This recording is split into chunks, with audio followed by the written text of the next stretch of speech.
자, 이제 앞에 화면 보겠습니다. 시간을 좀 들여봤는데 같이 간단하게 진행을 좀 해볼 거고요. 수업 페이지에는 이제 9단계까지 풀어달라고 써있긴 했어요. 이 정도만 해도 괜찮다라는 느낌이고요. 그 뒤가 더 가능하셨던 분들은 더 하셨어도 무방해요. 어차피 32개밖에 없어요. 그렇게 많지 않기 때문에. 근데 아마 이 뒤로 많이 넘어가다 보면 우리가 배우지 않은 것도 나올 수 있습니다. 그런 것들은 그냥 이 문제가 애초에 이렇게 힌트 같은 걸 다 알려주고 있으니까 이런 걸 참고해서 혹은 구글링 같은 걸 통해서 여러분들이 해보시는 것도 괜찮을 거예요. 자, 일단은 첫 번째 문제부터 같이 살짝만 볼 건데, 여기에 있는 게 문제고요. 플레이츠, 접시를 선택해라 라고 하고 있으니까 여기서 귀엽게 움직이고 있는 이 접시들을 우리가 선택할 수 있으면 됩니다. 우리는 CSS 선택자를 적는 문제였어요.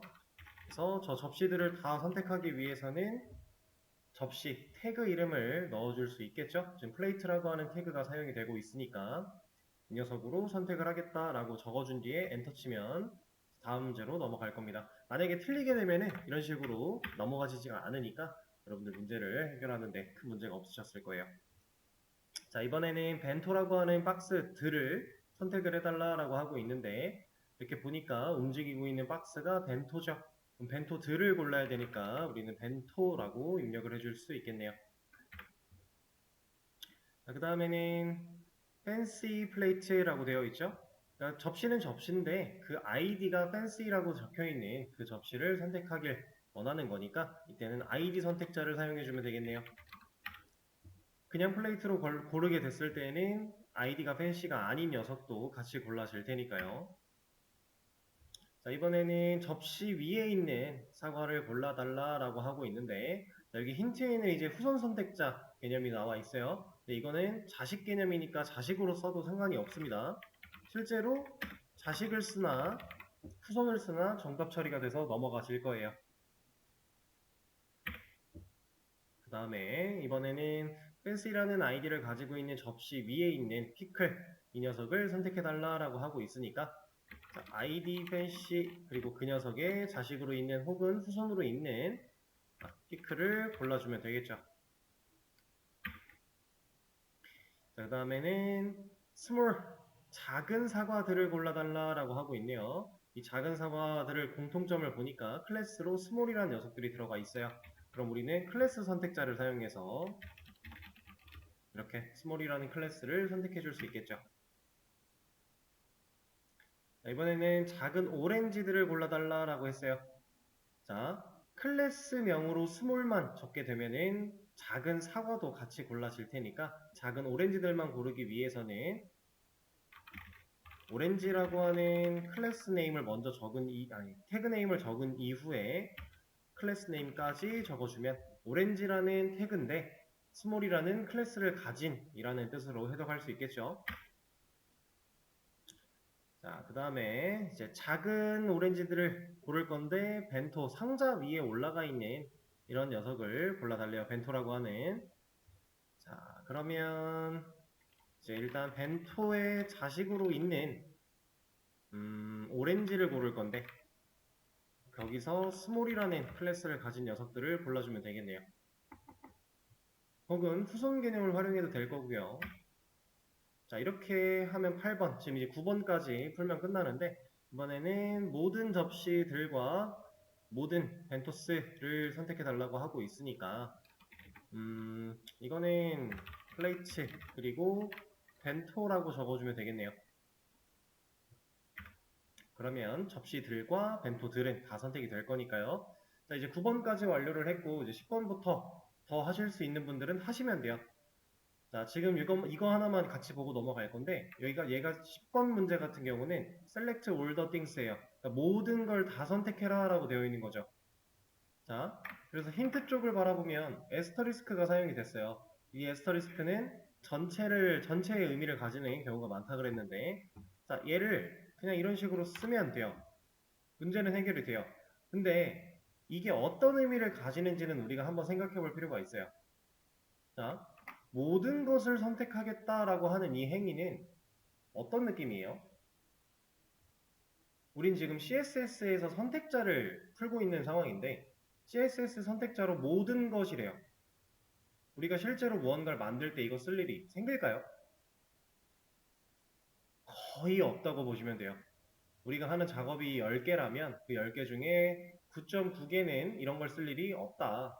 근데 간혹 0.1개 정도 쓸 일이 생길 수도 있는데 그런 경우들은 어차피 여러분들이 직접 컨트롤 해야 되는 상황이 아닐 가능성이 높으니까 이런 개념들은 잘 모르고 계셔도 무방하긴 합니다. 근데 실제로 가능하다라는 것 정도만 인지하고 계시면 돼요. 그래야 나중에 이렇게 써 있는 걸 봤을 때 이게 뭐야? 고민하지 않고 바로 의미를 파악할 수 있으니까요. 자, 이렇게 하고 이 녀석은 제가 종료를 하도록 할 거고요. 여러분들은 그 뒤에 더 한번 진행을 해보시면 좋을 것 같습니다. 자, 그럼 CSS 디너 저 녀석은 여기서 마무리하고요. 오늘은 또 새로운 개념들 몇 가지 배워볼 거예요. 자, 일단은 제가 div 박스 하나 만들어 내려고 div 하나 적어주고요. 이 녀석한테 너비 400, 그 다음에 높이 200 정도 주고 백그라운드 컬러 뭐 그림 같은 거 하나 입혀놔 볼게요. 이 녀석 가지고 좀 할 겁니다. 자, 지금 배우실 스타일 CSS 속성은 어떤 거냐면 보더 레디우스라고 하는 속성을 배울 거예요. 근데 그 녀석이 어떤 역할을 하느냐. 자, 여기를 잘 보세요. 근데 이거는 좀 너무 작아서 잘 안 보이니까 이쪽을 볼게요. 자, 이걸 잘 보세요. 지금 우리가 웹을 사용하다 보면 이런 형태로 되어 있는 네모난 모양들을 많이 볼 수 있죠. 자주 볼 수 있는데 자, 이 녀석은 완전히 각져 있는 네모인가요? 얘는? 아니죠. 끝이 살짝 둥글게 깎여 있는 네모입니다. 우리가 실질적으로 웹을 사용하면서 돌아다니며 디자인을 구경한다라고 치면은 완전히 각져 있는 네모로 버튼이 만들어져 있는 경우는 거의 없을 거예요. 뭐 아예 없다는 아니겠지만 실제로 네이버만 봐도 여기 끝에가 살짝 둥글게 이렇게 깎여 있죠. 자, 이거에 대한 속성을 우리가 보더 레디우스 가지고 줄 수 있어요. 지금부터 적어 배워볼 겁니다. 자, 그래서 보더 레디우스라고 하는 스타일 속성을 적어준 뒤에 여기다가 이제 값을 넣어줄 건데 자, 일단은 레디우스라는 이 속성은 뭐 탑 레프트 이런 위치를 지정할 수 있는 게 없어요. 그냥 보더 레디우스라고 하는 속성 하나만 존재해요. 그 말인즉슨 자, 우리가 깎아야 될, 건드려야 될 모퉁이는 총 4개, 꼭지점은 4개인데 이걸 따로따로 컨트롤할 수 있는 스타일 속성이 나눠져 있는 예를 들어 마진이나 패딩 같이 탑, 레프트, 라이트, 바텀 이런 식으로 나눠져 있는 경우가 없다라는 얘기예요. 그러면 얘는 무조건 다 통일해서 써야만 하느냐? 또 그것도 아닙니다. 하나씩 하나씩 좀 알아볼 거예요. 일단 이 레디우스라고 하는 속성을 써준 뒤에 여기다가 제가 한 20픽셀을 먼저 적어줘 볼게요. 그랬더니 이 끝이 조금 깎여서 둥글게 이어졌죠. 자, 일단 기본적으로는 이런 식으로 사용을 많이 합니다. 그럼 우리가 이런 식으로 사각형을 그릴 때 조금 끝이 둥글게 그릴 수 있는 효과가 있어요.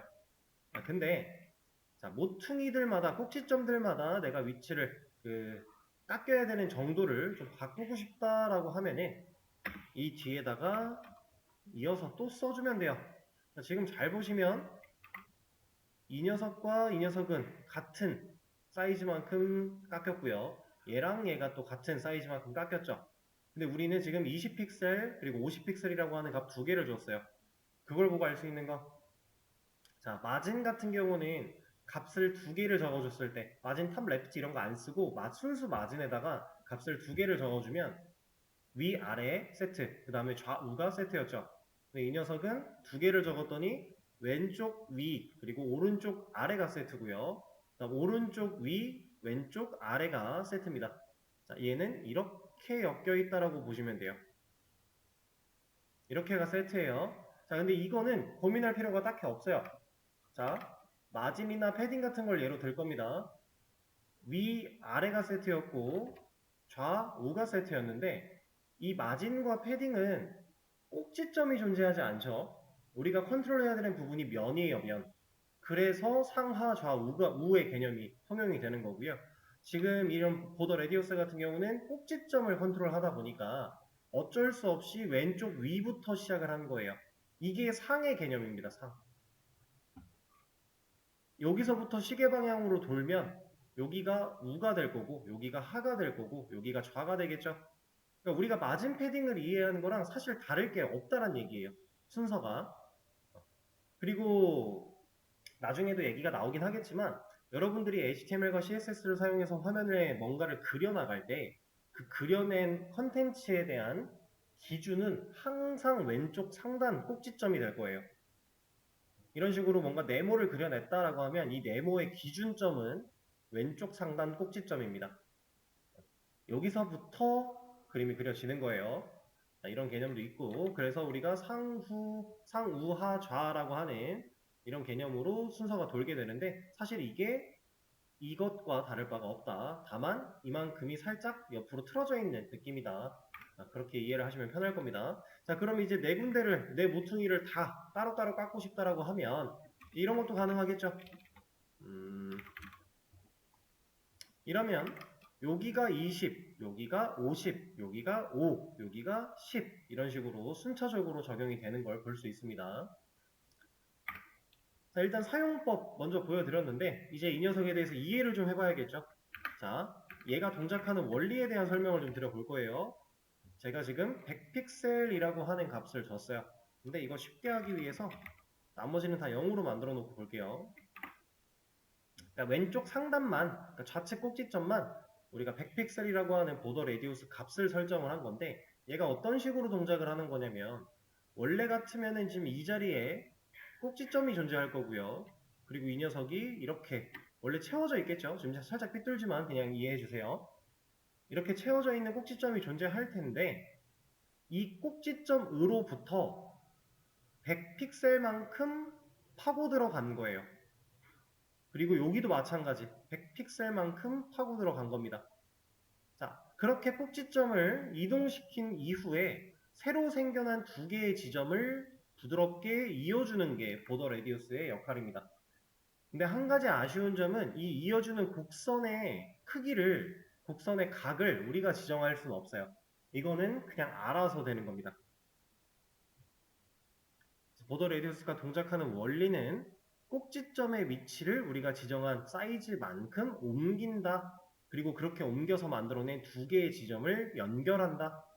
이게 보더 레디우스예요. 자, 근데 이런 개념이 이제 무조건 100%다 통용이 잘 되느냐, 적용이 잘 되느냐, 그거에 대해서는 우리가 생각해 볼 필요가 있어요. 자, 일단 지금 가로가 400이고요. 세로가 200입니다. 그러니까 너비가 400, 높이가 200인 상태인데 이 상태에서 제가 만약에 이 왼쪽 꼭지점을 이쪽으로 400만큼 움직일 거야 라고 하면 얘는 여기까지 와야 되는데 가능할까요? 일단 요거 보류해 놓고 그럼 400만큼 밑으로 내려갈 거야 라고 하면은 꼭지점이 지금 이 정도까지로 와야 되는데 이거 가능할까요?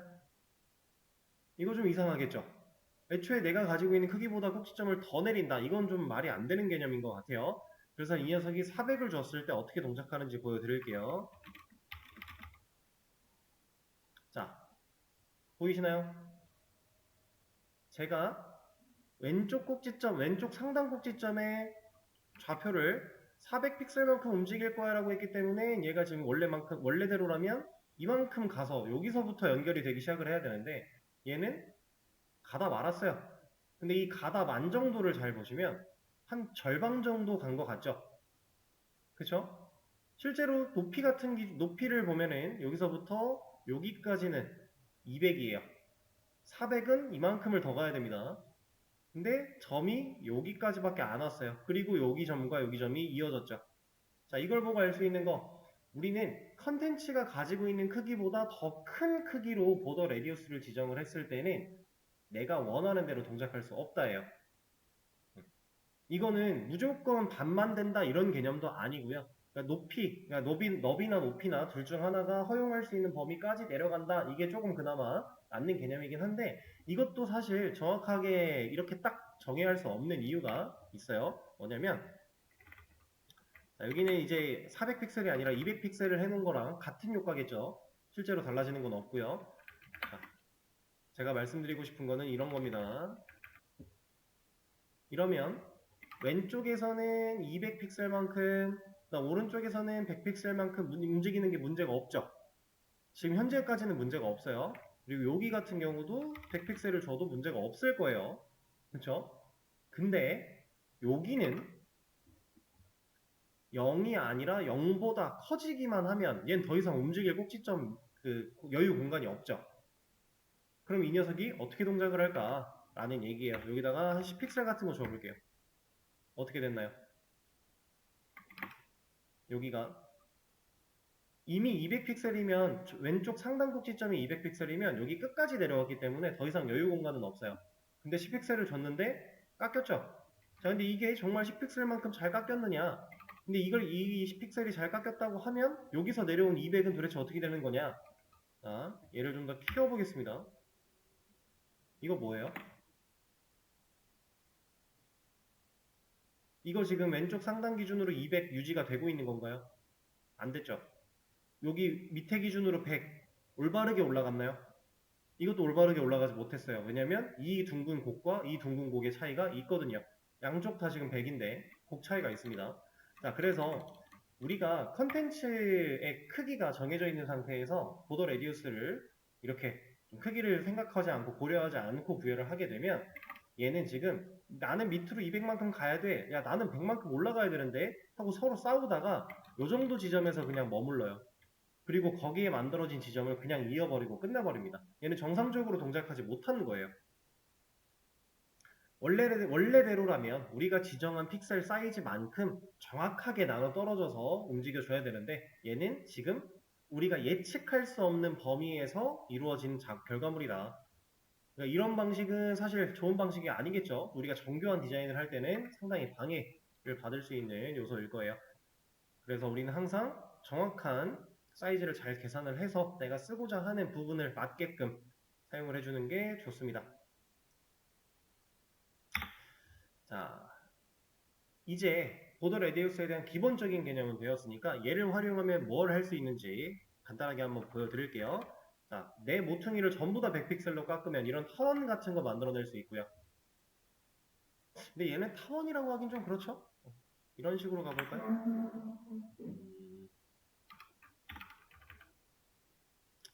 이게 좀 더 타원 같으려면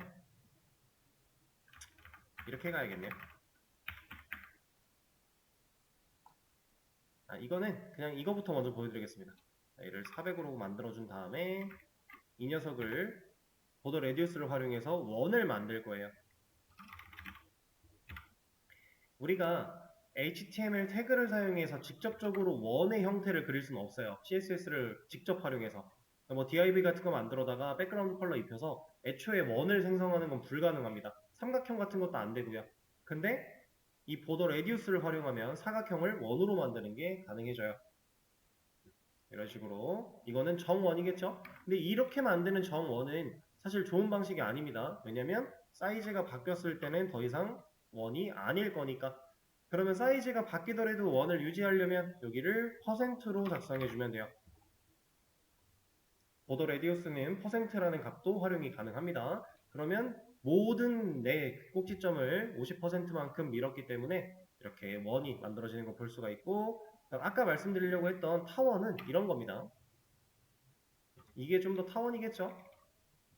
50%만큼. 그리고 위아래가 바뀐다면 이번엔 반대 모양으로 타원이 생성이 될 거고요. 내가 원하는 디자인으로 화면을 구성하는 데 있어서 조금은 더 다양한 것들을 시도할 수 있게 됐겠죠, 이제.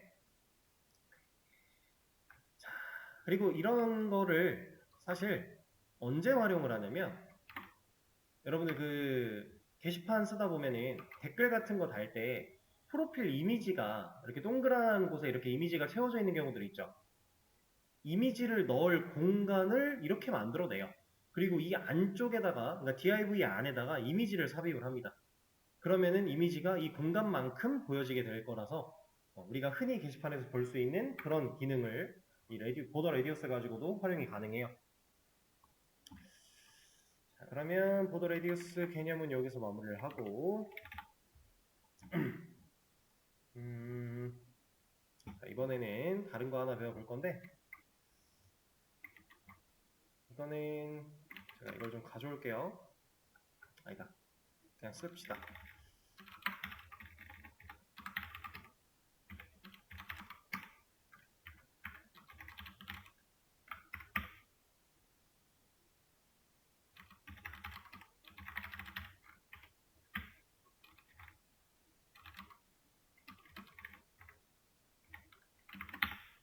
한번 놓고 보죠. 자, 그리고 나서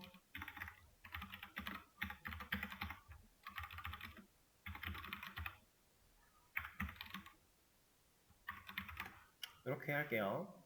자, 지금 태그 구성과 CSS를 보시면은 저는 섹션과 div들을 만들어 냈고요. 그럼 스타일에서는 바디한테 스타일을 줬어요.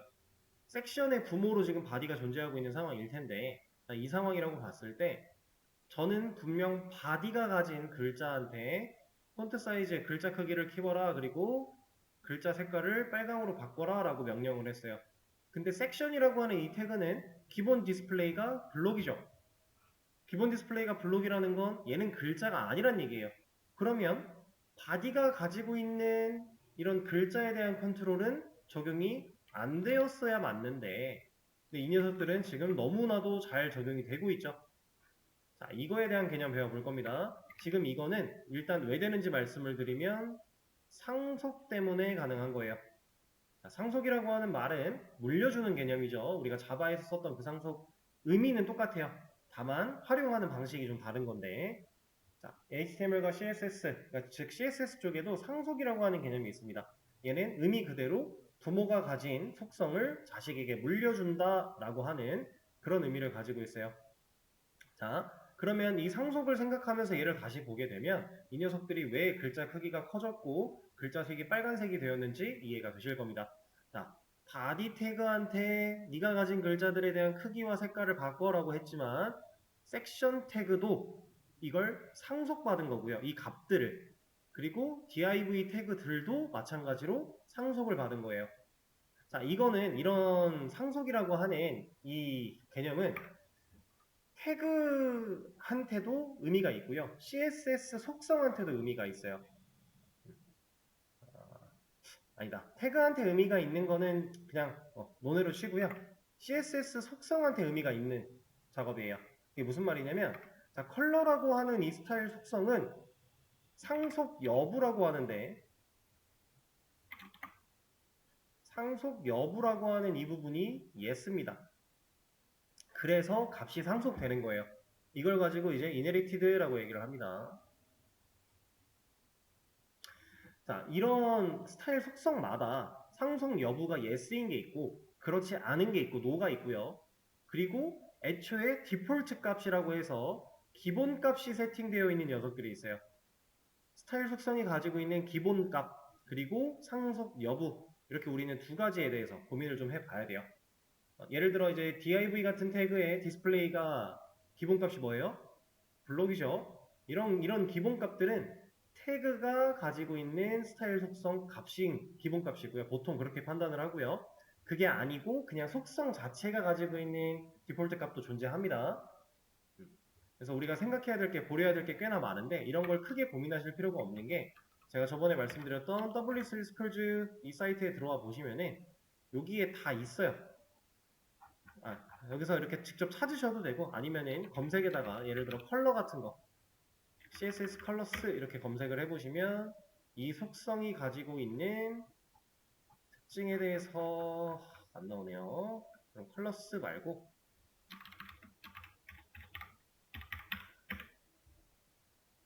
똑같은 결과가 나왔네. 그럼 이거 말고 폰트 사이즈 같은 거 봐볼까요?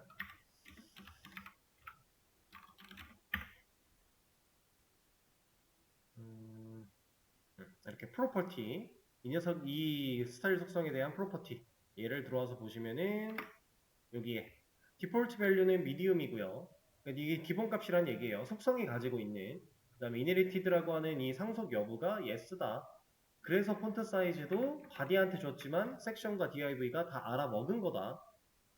이런 것들입니다. 이게 상속의 개념이에요. 그럼 우리가 사용해봤던 스타일 속성 같은 것들 중에서 상속이 안 되는 거 뭐가 있을까요? 보더 같은 게 상속이 안 되겠죠. 이게 상속이 됐다면 우리가 태그한테 보더를 줬을 때 이 외곽선은 지금 섹션한테도 div한테도 들어가야 되니까 그럼 총 이 선이 4개가 나왔어야 맞아요. 근데 지금 하나만 나오는 걸로 봐서 얘는 상속이 안 되고 있는 거다. 근데 이렇게 기본적인 상속 여부가 노인 녀석들을 상속이 가능하게끔 해줄 수 있어요. 그건 어떻게 하냐? 예를 들어서 div 태그한테 저 보더라고 하는 값을 부모가 가지고 있는 속성 값대로 물려받고 싶다 라고 하고 싶은 상황이라고 했을 때 보더 inherit 라고 하는 이 값을 쓰면 됩니다. 근데 자, 지금은 div의 보더 라인이 안 생겨요. 왜냐면 이 div의 부모는 섹션이니까. 그러면 div한테 진짜 보더를 상속시켜주기 위해서는 제가 이 보더 값을 body가 아니라 섹션한테 부여를 해볼게요. 이러면 선이 3개가 생겨난 겁니다. 지금 10픽셀이라고 하는 사이즈를 가지고 있는데 가장 외곽, 지금 보이는 이 정도 두께가 섹션 거고요. 그 안쪽에서 div 들 보더가 또 만들어져가지고 이렇게 두껍게 선이 그려진 거예요. 이게 상속이 되지 않고 있던 녀석을 상속을 받겠다라고 설정 값을 넣어준 겁니다. 이런 녀석들은 이런 값을 이네릿이라고 하는 값을 따로 써주지 않아도 기본적으로 상속이 되고 있는 거고요. 근데 얘네들한테도 이네릿을 써줄 수가 있어요. 이런 속성이 가능합니다. 자, 이런 식으로. 자, 근데 body는 컬러를 이네릿 상속받을 거야 라고 하는 이 말이 얘는 그럼 누구 걸 상속을 받는 거겠어요? body는? HTML 거 받는 거예요. body의 부모는 HTML이니까. HTML이 가장 바깥에 있는 태그였고 그 안쪽에 헤드와 바디 그 중에서 우리가 직접 컨트롤하는 거는 바디 그 바디의 안쪽 거기서 컬러를 이네릿 상속받겠다라고 하면 HTML 태그가 가지고 있는 기본 컬러 값을 물려받는다 이런 개념이 되는 거예요. 이게 지금 상속의 개념입니다. 자, 그러면 우리가 이제 CSS를 사용할 때 상속을 잘 생각해 가며 내가 콕 집어서 컨트롤하고 싶은, 예를 들어 저는 지금 하세요라고 하는 이 div의 글자색만 바꾸고 싶을 때 얘만 콕 집어서 글자색을 변경을 해야 되는데 만약에 상속이라는 개념 자체가 없었다면 우리가 조금 더 고민을 덜 하면서 색깔을 바꿀 수 있었을 거예요. 상속 때문에 고민을 많이 해야 되는 상황들이 생기는데 그럼 상속이라고 하는 이 개념은 도대체 왜 불편하게 왜 만들어져 있는 거지? 라고 생각을 하실 수도 있어요. 자, 이 녀석이 만약에 없다면 얘가 만약에 없다면 우리는 한 페이지가 가지고 있는 모든 글자의 색을 뭐 예를 들어 파란색으로 바꾸고 싶다 라고 했을 때 모든 태그를 선택해서 블루를 넣어줘야 돼요. 아까 배웠던 이런 게 있겠죠.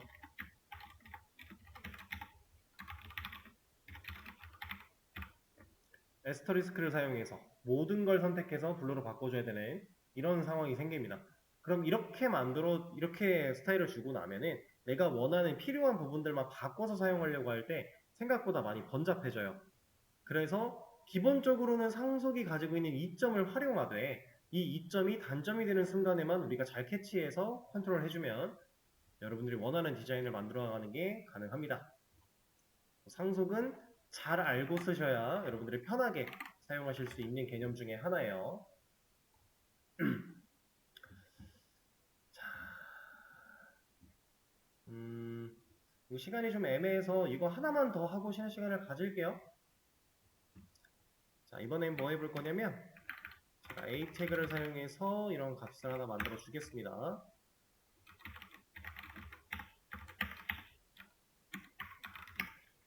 글자 크기만 좀 키워 놓을 건데, 자, A 태그는 이렇게 기본적으로 가지고 있는 스타일이 글자색 블루 파란색이죠.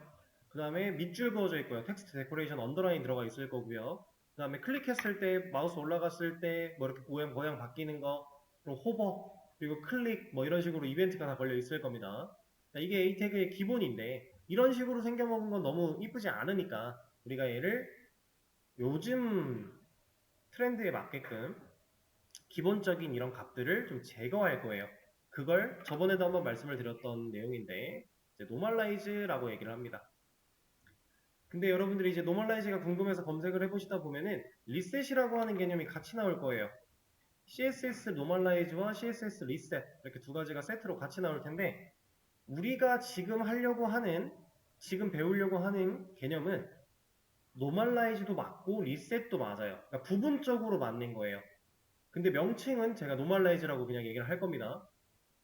근데 완전한 노멀라이즈도 아니고 완전한 리셋도 아니고 이 둘의 개념을 적절하게 섞어서 요즘 추세에 맞게끔 형태를 만들어 주는 거예요. 그런 작업을 좀 배워볼 겁니다. 네, 이제 제가 명칭하기로는 노멀라이즈라고 얘기를 할 거고요. 자, A 태그 이 녀석은 얘가 일반적인 형태로 바뀌기 위해서 A 태그의 가장 큰 특징, 클릭해서 링크를 넘어간다라고 하는 그 특징을 살려놓되 일반적인 모습으로 바꿔주기 위해서 우리가 가장 첫 번째로 해야 되는 일은 컬러를 블랙으로 바꾸는 거예요. 일단 얘가 파란색 글자는 촌스러우니까 그 다음에 텍스트 데코레이션을 빼는 겁니다. 요거까지만 해도 큰 문제가 없어요. 이렇게 클릭했을 때 이런 것들은 남겨놓으면 됩니다. 마우스 올라갔을 때나 이런 거. 이건 A 태그가 가지고 있는 특징이니까. 자, 근데 여기서 이 컬러를 블랙으로 써버리면 안 돼요. 이거는 된 척 하는 거예요. 이게 왜 안 되냐면 만약에 우리가 컬러라고 하는 이 스타일 속성은 이네릿이 기본 사용 이네릿 여부가 상성 여부가 yes니까 이거 A 태그보다 더 위에 부모 개념들한테 컬러블을 부여했을 때 이 녀석의 글자가 바뀌어야지 정상이죠. 근데 얘가 지금 블랙이 들어가 버리면 다른 애들은 다 바뀌는데 얘는 블랙을 유지하고 있을 거예요. 그래서 얘는 블랙으로 가는 게 아니라 인헤릿으로 가야 됩니다. 그러니까 부모가 시키는 대로, 부모가 가지고 있는 값대로 나는 색깔을 따라갈 거야 라고 만들어주는 게 일반적인 방법이에요. 그래서 지금 컬러 이네릿과 텍스트 데코레이션 논 이렇게 두 가지가 A 태그의 노멀라이즈 작업이라고 보시면 돼요.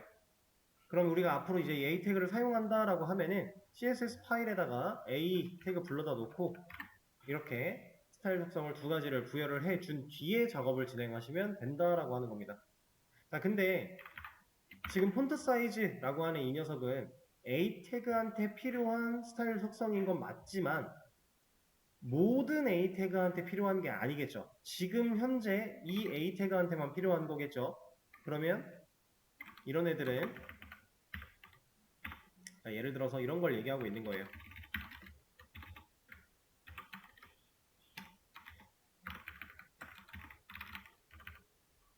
뭐야 이거.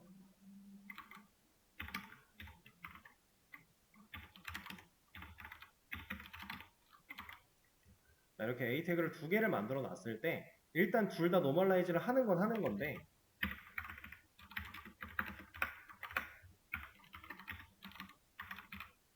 제가 다음이라는 글자만 이렇게 크기를 키우고 싶어요.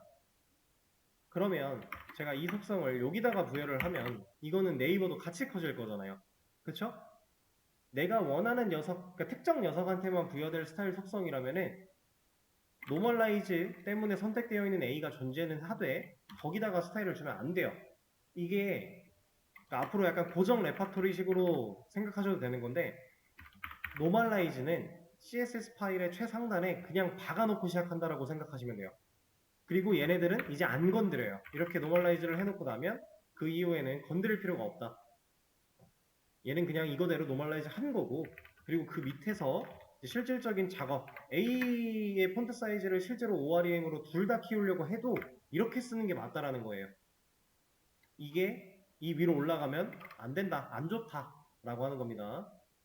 노멀라이즈는 위쪽에 상단에 그냥 고정시켜 놓고 그 밑에서부터 그래서 보통 이런 식으로도 합니다.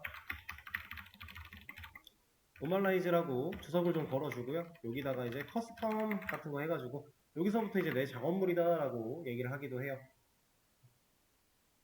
이런 식으로 사용하는 게 일반적이다. A 태그의 노멀라이즈 간단하게 배워봤고요. 자, 이제 쉬는 시간 잠깐 가졌다가 다음 시간에 또 다른 개념 몇 가지 설명드리도록 할게요.